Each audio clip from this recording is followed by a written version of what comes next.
House and Senate negotiators are about to start working on a unified tax reform bill. But there was not a lot of compromise in the air on Capitol Hill today. Chief Congressional Correspondent Mike Emanuel tells us where things stand right now. This is monumental reform, and we're doing it the right way.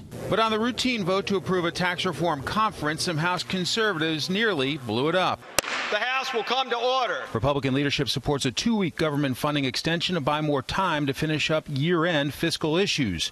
Members of the Conservative Freedom Caucus were fighting for an extension until December 30th, feeling like the holiday rush can produce lousy deals. Usually we load up the Christmas tree at the end of the year with Democrat votes. We want to avoid that scenario.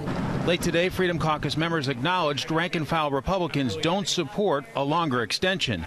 Now the expectation is there will be a vote on what Speaker Ryan wanted, a clean continuing resolution. I feel like we're going to have a majority. We're going to have 218 for passing the CR we had this week. We're having a good conversation with our members. The Senate Majority Leader also didn't show any interest in shifting gears. What we anticipate is a 2-week CR into December 22nd.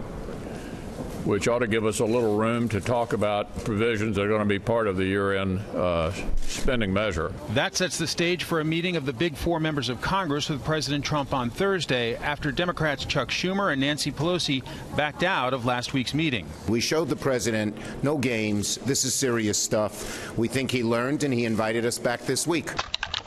On tax reform, with Republicans more unified, Democrats sound more desperate. It is the end of the road. This health care, the debate on health care is life-death. This is Armageddon. Key Republicans are countering the argument coming from Democrats. When we get into this conference committee, we're going to be talking about making strong families, strong futures, and giving the next generation a tax code that actually helps them.